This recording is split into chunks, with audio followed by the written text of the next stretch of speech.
Hey, class, I wanted to go over this study guide with you and talk about some of the things that happened in America just prior to World War II. We established that the United States was very isolationist during the interwar period.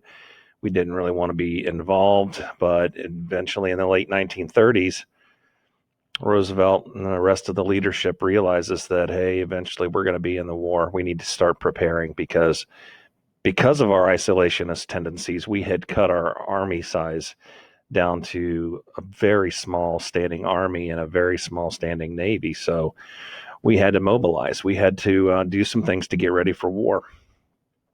But prior to that, we realized that we had to do something to help our allies. But Britain was just barely hanging on. They were having a problem with their material. Getting materials for war. The German Navy started sinking transport ships and merchant ships of British ships, and so we decided that we needed to step up and help them. So the first thing we had to do was to amend the Neutrality Act of 1935, and this allowed us to start helping our allies actively without joining the war. One of the first ideas was this cash and carry idea, which sold weapons to our allies, but the caveat was that they had to transport those weapons under their own on their own ships and under their own flag.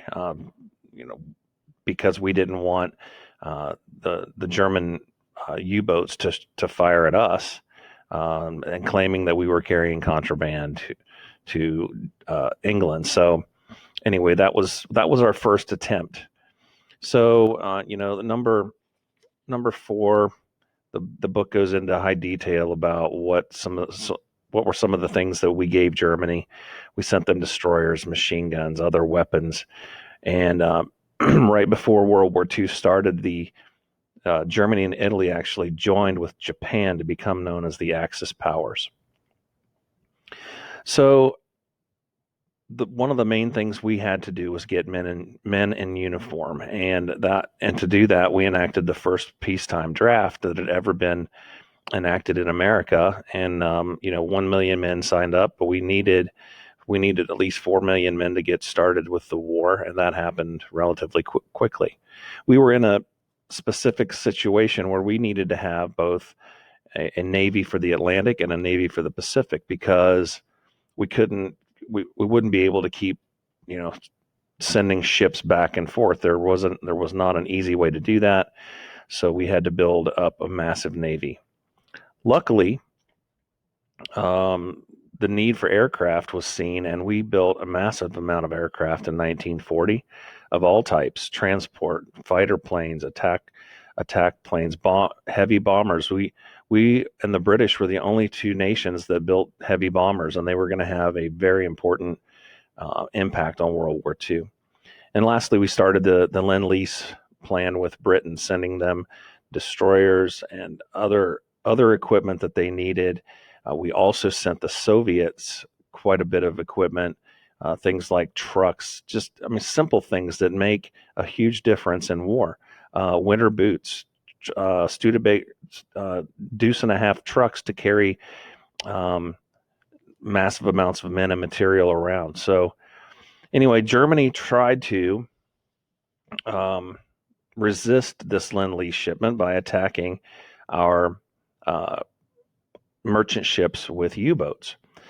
So to kind of deter that, we had to then start sending destroyer escorts with the merchant ships. Now, a destroyer is a small, fast Navy ship, and their main priority is to hunt submarines, which were U-boats. They could sink these submarines with what's called depth charges. So these are like barrels that they would roll over the edge off the edge of the ship, and they would sink down at a certain depth, and then they would blow up. And the idea was that concussion was going to crack the hull of a submarine. So they would go around and try to find these subs with their sonar, their active listening to things underneath the ocean, and then they would try to get near them and sink the subs. And this worked fairly well.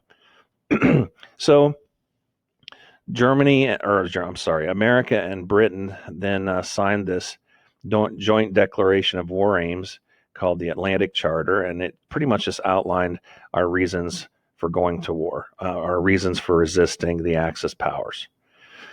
So, looking on down through here, one of the things I would like you to understand about World War II and one of the reasons that Pearl Harbor happened was that we stopped selling the Japanese oil after they attacked China, which we considered China one of our allies.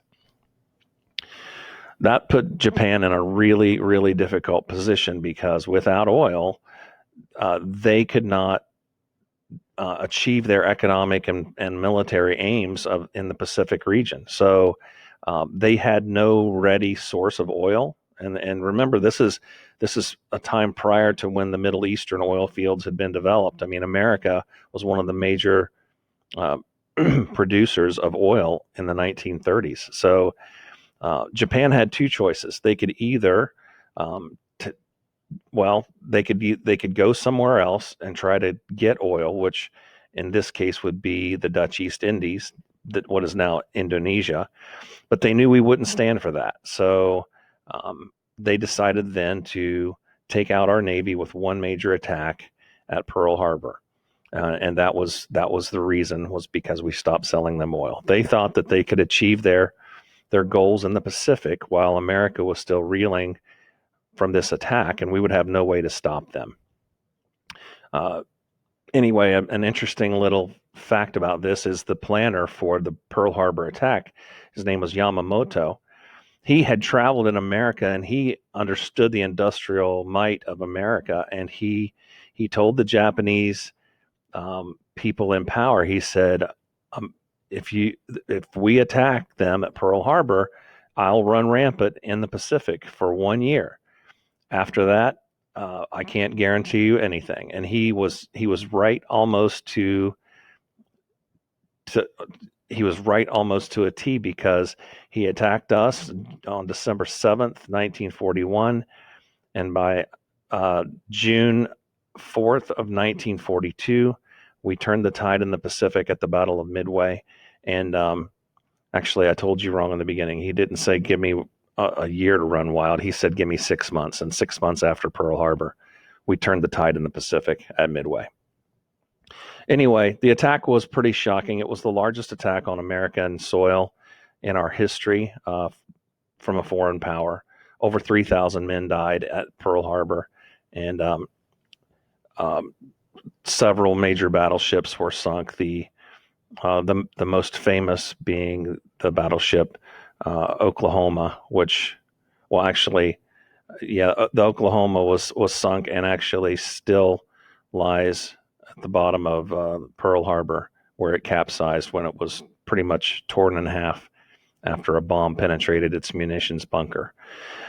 Pearl Harbor, though, I'm sorry, it wasn't the Oklahoma, it was the Arizona. Pearl Harbor, though,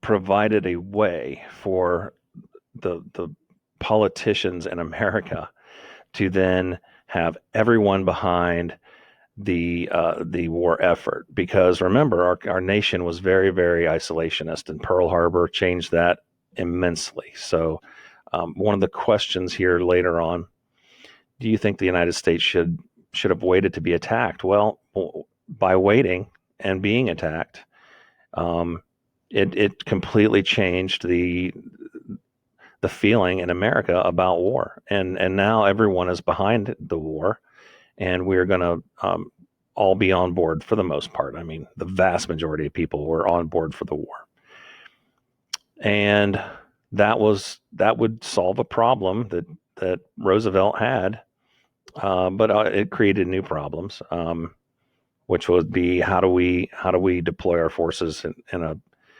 pretty quick way. And it took quite a while to deploy our forces and actually start to fight back. It wasn't for several months after Pearl Harbor that we could really do anything. So I hope this helps kind of outline this section and gives you more understanding about the lead up and the preparations the United States made before World War II.